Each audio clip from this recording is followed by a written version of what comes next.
पाकिस्तान दुनिया का सबसे घटिया कंट्री है। पाकिस्तान के पास दुनिया का सबसे घटिया आर्मी है और पाकिस्तान के पास दुनिया की सबसे घटिया सरकार है, इसलिए क्योंकि पाकिस्तान भारत से जब अलग हुआ इसी बुनियाद पर कि वो मुस्लिम मेजॉरिटी एक कंट्री बनाएंगे जिसमें इस्लामिक शासन होगा। लेकिन शर्म की बात यह है कि मुस्लिम कंट्री बनने के बावजूद भी जहां पर पुलिस भी मुस्लिम है, आर्मी भी मुस्लिम है, सरकार भी मुस्लिम है, वोट देने वाले भी मुस्लिम हैं और दुनिया में सबसे ज़्यादा चोर कहीं मिलेगा तो वो पाकिस्तान में मिलेगा। तो ये बहुत शर्म की बात है। और पाकिस्तान के पास जो न्यूक्लियर मिसाइल है वो आज तक वो ऑफिशियली डिक्लेयर ही नहीं कर पाए हैं। अमेरिका के एजेंट आज भी आते हैं पाकिस्तान में न्यूक्लियर मिसाइल ढूंढने के लिए और वो न्यूक्लियर मिसाइल को छिपाते हैं। और जो न्यूक्लियर मिसाइल पाकिस्तान के पास है उन्होंने कभी टेस्टिंग भी नहीं की है। वो काम करेगा नहीं करेगा वो भी किसी को नहीं पता है। तो पाकिस्तान के पास अगर वाकई में न्यूक्लियर मिसाइल का भंडार भी होता तो भी वो इजराइल पर नहीं मानता, क्योंकि पाकिस्तान की आर्मी पहले पाकिस्तान के अवाम को लूटती है और बाद में पैसा खा के दूसरे देशों में जाकर बम ब्लास्ट करवाती है। इसीलिए पाकिस्तान से अगर कोई मुसलमान उम्मीद रख रहा है तो वो उम्मीद ना रखे और पढ़ लिख कर समझे कि देखिए ये बहुत बड़ा फैक्टर है कि अरब देश से थोड़ा सा भारत की सरकार थोड़ा घबराती है, नो डाउट। और मोदी सरकार जब से आई थी मोदी सरकार ने कई बार थूक कर चाटा है। जैसे कि नूपुर शर्मा ने नबी करीम सल्लल्लाहु अलैहि वसल्लम की गुस्ताखी की लाइव टीवी में, मौलवी लोग बैठे हुए थे उनको जवाब देना आता नहीं था, उसने गुस्ताखी कर दिया, बहुत बवाल मचा। पूरे अरब देश में जब भारत के सामान का बहिष्कार हुआ थूक कर चाटना पड़ा। नूपुर शर्मा को बीजेपी से उन्होंने लात मारकर भगा दिया और ये बहुत अच्छा काम किया है। आज भी अगर अरब देशों का समर्थन भारत से हट जाता है तो भारत को इसका बहुत ज़्यादा नुकसान होगा। और कतर में जो 8-9 आर्मी के जो लोग थे जो आर्मी के लोग थे जिनको फांसी की सज़ा हुई है, उनको शर्म आनी चाहिए। उन्होंने भारत का नाम बदनाम किया है। उन पर आरोप है कि उन्होंने इजराइल की जासूसी की है। कतर के जो सेंसिटिव इन्फॉर्मेशन थे उसको उन्होंने लीक किया है और ये वाकई में बहुत वाहियात बात है। लेकिन फिर भी चूँकि वो भारतीय हैं, भारत सरकार को कोशिश करनी चाहिए कि वो जो इंसाफ की लड़ाई है वो ऑटो आर्मी ऑफिसर को भारत में लाए और उनकी जो केस है, जो इन्वेस्टिगेशन है वो भारत की सरकार में चलाए। अगर तो वो दोषी पाए जाते हैं तो बिल्कुल उनको सज़ा दी जानी चाहिए और अगर वो दोषी नहीं, उनको फंसाया जा रहा है तो फिर मोदी जी को हेल्प करनी चाहिए। लेकिन यहाँ एक सवाल खड़ा होता है, चूँकि मोदी जी उतने पढ़े लिखे व्यक्ति है ही नहीं, उनको इंटरनेशनल पॉलिटिक्स की समझ नहीं, तो वो फंस गए। उनको समझ ही में नहीं आ रहा अब करना क्या है, कतर से रिलेशन खराब करे या फिर उनको उनकी बात मानी ही नहीं जा रही है। तो ये भी मामला बहुत सेंसिटिव है। आगे क्या होता है तो वो बाद में पता चलेगा। उसने 7 अक्टूबर 2023 को इजराइल में हमला किया तो मोदी जी ने ट्वीट करके उसकी निंदा की है। उन्होंने इजराइल का समर्थन नहीं किया, निंदा किया कि ये अटैक किसी भी तरीके से सिविलियन पर नहीं होना चाहिए। अब जो मोदी जी ने जो खिलाफ वोटिंग की है ये इसलिए क्योंकि इजराइल चाहता है कि जो डिस्प्यूटेड इलाके उन पर वो इजरायली सिटीजन को बसाना चाहता है। तो मोदी जी ने या उनकी सरकार ने उसके खिलाफ वोट किया है। अब यहाँ पर अंधभक्तों को बहुत बड़ा मिर्चा लगेगा। कल ही मैं देख रहा था कि उत्तर प्रदेश और कई इलाकों में अंधभक्त इजराइल के समर्थन में रैलियां निकाल रहे हैं। अब सवाल ये पैदा होता है कि उस देश की सरकार इजराइल के खिलाफ वोटिंग कर रही है और अंधभक्त बेचारे जाहिल अंधभक्त इजराइल के समर्थन में रैलियां निकाल रहे हैं। और सबसे सेंसिटिव बात तो ये है कि जो इजराइल गाजा में मासूम बच्चों को मौत के घाट उतार रहा है, मासूम औरतों का कत्लेआम कर रहा है, ऐसे इजराइल के समर्थन में भारत में जो लोग रैलियां निकाल रहे हैं उनको समझना चाहिए कि कल कभी भी अगर मोदी जी 5 साल और पीएम अगर बन गए तो चाइना डेफिनेटली भारत पर हमला करेगा। और जब चाइना ऐसी मिसाइल छोड़ेगा जो हिंदू बहुल एरिया में गिरेगा, जब आपके माँ और बहनें मारी जाएंगी, तब चाइना में भी तब भारत में भी कुछ लोग समर्थन कर देंगे उनका। जब भारत के खिलाफ भी, भारत के अलावा दुनिया में भी सब चाइना के सपोर्ट में रैली निकालेंगे तो आपको अच्छा नहीं लगेगा। इसीलिए जो गलत है गलत है। आपको अगर फलस्तीन के समर्थन में नहीं आना है तो आप इजराइल के समर्थन में भी मत आओ। किसी की मौत पर सियासत मत करो। अगर आपको नहीं पता तो आपको पता होना चाहिए कि अब तक 5000 से ज़्यादा मासूम बच्चे, दूध पीने वाले बच्चे, 2 साल के बच्चे इजराइल के मिसाइल के शिकार हो चुके हैं। तो कल को और ना ही ईरान के पास विजन है। पाकिस्तान तो न्यूक्लियर कंट्री वाला मुल्क है। पाकिस्तान दुनिया का सबसे घटिया कंट्री है। पाकिस्तान के पास दुनिया का सबसे घटिया आर्मी है और पाकिस्तान के पास दुनिया की सबसे घटिया सरकार है, इसलिए क्योंकि पाकिस्तान भारत से जब अलग हुआ इसी बुनियाद पर कि वो मुस्लिम मेजॉरिटी एक कंट्री बनाएंगे जिसमें इस्लामिक शासन होगा।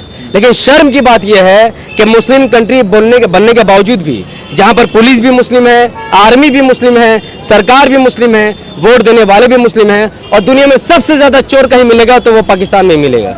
तो ये बहुत शर्म की बात है। और पाकिस्तान के पास जो न्यूक्लियर मिसाइल है वो आज तक वो ऑफिशियली डिक्लेयर ही नहीं कर पाए हैं। अमेरिका के एजेंट आज भी आते हैं पाकिस्तान में न्यूक्लियर मिसाइल ढूंढने के लिए और वो न्यूक्लियर मिसाइल को छिपाते हैं। और जो न्यूक्लियर मिसाइल पाकिस्तान के पास है उन्होंने कभी टेस्टिंग भी नहीं की है। वो काम करेगा नहीं करेगा वो भी किसी को नहीं पता है।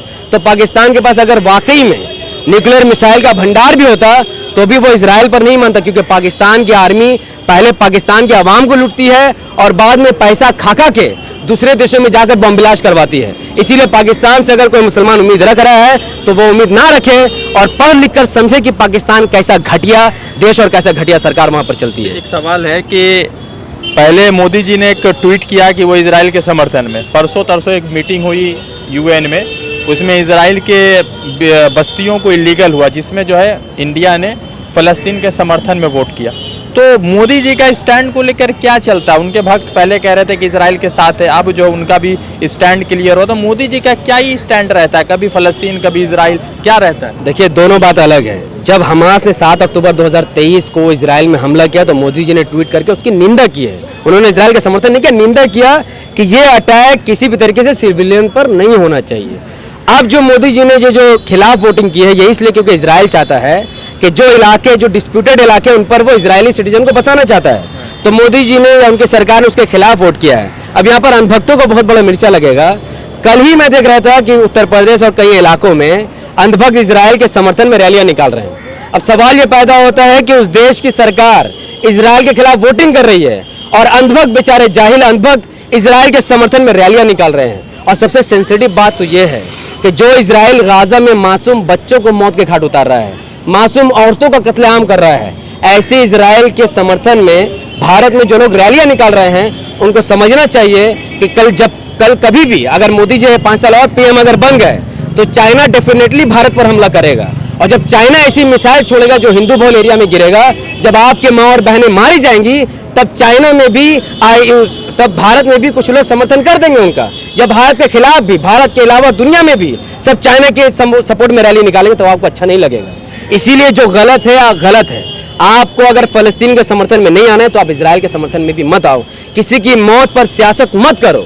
अगर आपको नहीं पता तो आपको पता होना चाहिए कि अब तक 5000 से ज्यादा मासूम बच्चे, दूध पीने वाले बच्चे, 2 साल के बच्चे इजराइल के मिसाइल के शिकार हो चुके हैं। तो कल को जब आपके माँ और बहनों को मारा जाएगा, चाइना कभी हमला करेगा, तब कोई चाइना के समर्थन में जब कोई रैली निकालेगा तो आपका कलेजा छलनी छलनी हो जाएगा। इसीलिए जुल्म के खिलाफ खड़े रहिए, जुल्म का साथ मत दीजिए। जो बच्चे मारे गए उनको वो कह रहे हैं कि सब सपोले थे, अच्छा हुआ चलेगा। देखिए, ये एक शैतान और इब्लीसी ये बात कह सकता है। यहूदी कौम में भी बहुत सारे अच्छे हैं, बहुत सारे बुरे हैं। जो बुरे लोग हैं उनको हम लोग ज़ायनिस्ट कहते हैं। उनकी विचारधारा ही घटिया है। वो सब शैतान के मानने वाले हैं। वो लोग एक अल्लाह पर भी ज़्यादा ईमान नहीं रखते हैं। तो ये जो सपोले के जो नाम दे रहे हैं, इनका मकसद ही तो शुरू से मुसलमानों का घर लूटना है। हुआ क्या, 1947 से पहले जो इजराइल थे, जो यहूदी थे, वो वहाँ पर फ़लस्तीन में थे ही नहीं। उन्होंने कहा कि भैया हम 3000 साल पहले थे, इनके नबी के आने से पहले हम थे। तो ज़बरदस्ती उन्होंने मुसलमानों का ज़मीन कब्जा कर लिया। हिटलर ने जब मार मार के यहूदी को भगाया था, पूरी दुनिया में यहूदी बदनाम थे, कोई यहूदी को रखने को तैयार नहीं था। अब जब इनको एक सरजमीन मिल चुकी है, अब ये चाहते हैं कि वो किसी भी हाल पर इसको ना छोड़े, इसीलिए ये लोग मुसलमान के बच्चों को सपोला और अनाप शनाप बक रहे। लेकिन जहां पर मुस्लिम देश खामोश है, जहां पर पूरी मुसलमान दुनिया चुप है, 2 अरब से भी ज़्यादा, पूरी दुनिया में जो 2 बिलियन से भी ज़्यादा मुसलमान है वो सब खामोश है, तो एक वक्त आएगा जब अल्लाह की मदद आएगी। आज गाजा के अंदर जो भी मुसलमान जिहाद कर रहा है, एक जिहाद होता है इस्लाम के लिए लड़ना, एक जिहाद होता है अपनी प्रॉपर्टी के लिए लड़ना। गाजा में जो जिहाद चल रहा है वो सेल्फ जिहाद है, जिसका जिक्र हदीस में है कि अगर आपके घर को, आपके माल को अगर कोई कब्जा करने की कोशिश करे तो नबी करीम सल्लल्लाहु अलैहि वसल्लम ने आदेश दिया आप उसके खिलाफ लड़ो, अगर आप मरते हो तो आप शहीद कहलाए जाओगे। इस वक्त गाजा में रहने वाले लोग, जो उनका घर छीना जा रहा है और जो लोग आज हथियार उठाए हुए वो सेल्फ जिहाद कर रहे हैं। और हमें खुशी है कि वो लोग जिहाद कर रहे हैं, लड़ रहे हैं। भले से ही इजराइल जीत रहा है, लेकिन आखिरत में तो यहूदियों का मुकाला होना है। मुसलमान को जितनी, ये दुनिया मुसलमान के लिए है ही नहीं। लेकिन जो भी मुसलमान इस पर खामोश है, जो मुसलमान इस पर चुप्पी साधे हुए है और ताकत रह करके भी इजराइल के खिलाफ नहीं बोल रहे हैं, उनको भी आखिरत में जवाब देना होगा। तो हम सब फलस्तीन गाजा नहीं जा सकते हैं, लेकिन सॉल्यूशन जरूर दे सकते हैं। कतर में 9-8 आर्मी नेवी के लोग, एक्स नेवी के लोगों के फांसी की सजा। कतर में जिस तरह से जो मिडिल ईस्ट है वही सबसे बड़ा एक्सपोर्टर है, इंपोर्टर है हिंदुस्तान के सामानों का। चूँकि हिंदुस्तान इंपोर्टर है इजराइल के सामानों का और तमाम मुस्लिम देश इंपोर्टर है हिंदुस्तान के सामानों का, तो बिकता है। तो क्या लगता है कि मोदी जी के इस डिसीजन से हिंदुस्तान का बाजार कितना कमज़ोर वहाँ पर हुआ होगा? क्योंकि कतर, सऊदी, इन तमाम जगहों पर हिंदुस्तान की सामानें बिकती है। देखिए, ये बहुत बड़ा फैक्टर है कि अरब देश से थोड़ा सा भारत की सरकार थोड़ा घबराती है, नो डाउट। और मोदी सरकार जब से आई थी, मोदी सरकार ने कई बार थूक कर चाटा है। जैसे कि नूपुर शर्मा ने नबी करीम सल्लल्लाहु अलैहि वसल्लम की गुस्ताखी की लाइव टीवी में, मौलवी लोग बैठे हुए थे, उनको जवाब देना आता नहीं था, उसने गुस्ताखी कर दिया, बहुत बवाल मचा। पूरे अरब देश में जब भारत के सामान का बहिष्कार हुआ तो थूक कर चाटना पड़ा। नूपुर शर्मा को बीजेपी से उन्होंने लात मारकर भगा दिया और ये बहुत अच्छा काम किया है। आज भी अगर अरब देशों का समर्थन भारत से हट जाता है तो भारत को इसका बहुत ज़्यादा नुकसान होगा। और कतर में जो 8-9 आर्मी के जो लोग 8 थे, जो आर्मी के लोग थे जिनको फांसी की सज़ा हुई है, उनको शर्म आनी चाहिए। उन्होंने भारत का नाम बदनाम किया है। उन पर आरोप है कि उन्होंने इजराइल की जासूसी की है। कतर के जो सेंसिटिव इन्फॉर्मेशन थे उसको उन्होंने लीक किया है और ये वाकई में बहुत वाहियात बात है। लेकिन फिर भी चूंकि वो भारतीय हैं, भारत सरकार को कोशिश करनी चाहिए कि वो जो इंसाफ की लड़ाई है वो 8 आर्मी ऑफिसर को भारत में लाए और उनकी जो केस है, जो इन्वेस्टिगेशन है, वो भारत की सरकार में चलाए। अगर तो वो दोषी पाए जाते हैं तो बिल्कुल उनको सजा दी जानी चाहिए, और अगर वो दोषी नहीं, उनको फंसाया जा रहा है, तो फिर मोदी जी को हेल्प करनी चाहिए। लेकिन यहाँ एक सवाल खड़ा होता है, चूंकि मोदी जी उतने पढ़े लिखे व्यक्ति है ही नहीं, उनको इंटरनेशनल पॉलिटिक्स की समझ नहीं, तो वो फंस गए। उनको समझ ही में नहीं आ रहा अब करना क्या है, कतर से रिलेशन खराब कर रहे हैं या फिर उनको उनकी बात मानी ही नहीं जा रही है। तो ये भी मामला बहुत सेंसिटिव है। आगे क्या होता है तो वो बाद ही में पता चलेगा। बिजनेस का पूरा नुकसान की वजह से स्टैंड चेंज हो रहा है क्या? यस, मोदी जी को सिर्फ बिजनेस से मतलब है, जीएसटी से मतलब है, कौन मरे कौन जीते, मोदी जी को सिर्फ पीएम बने रहना है। तो देश को उनको 5 ट्रिलियन इकोनॉमी में ले जाना है और कतर में इतना बड़ा हादसा होना, उनको ये जो विजन उनका वो खराब कर रहा है। इसीलिए मोदी जी काफ़ी कंफ्यूज है। एक तो मोदी जी के पास कोई विजन है नहीं, ना 100 स्मार्ट सिटी बने, ना ही 2 करोड़ लोगों को रोजगार मिला, और ना ही पेंशन का कोई तो काम उन्होंने किया ही नहीं है। अब वो खुद परेशान। देखना, जब ये परेशानी ज़्यादा बढ़ेगा तो भारत के कुछ इलाकों में हिंदू मुस्लिम का झगड़ा शुरू होगा और एक तरफा फिर वोट बैंक बटेगा, फिर से मोदी जी पीएम बन जाएंगे।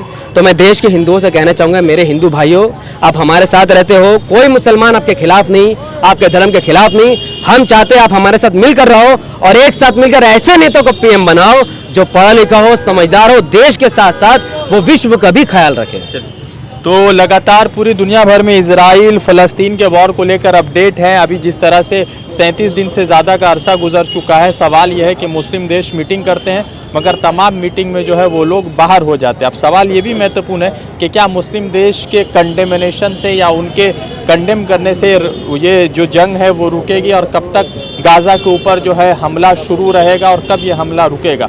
तो प्रधानमंत्री नरेंद्र मोदी की अगुवाई वाली सरकार के ऊपर भी कई सारे जो है आंकड़े उठे हैं, कई सारे इशारे उठे, क्योंकि उन्होंने जिस तरह से मिडिल ईस्ट में होने वाले बिजनेस को एक बड़ा नुकसान पहुंचाया था जब वो जो है गाज़ा के या के फ़लस्तीन के खिलाफ जो है लगातार अपसेंट थे, वोटिंग नहीं किया। ये तमाम तरह के सवाल है। जुड़ते दूसरे अपडेट के साथ, धन्यवाद।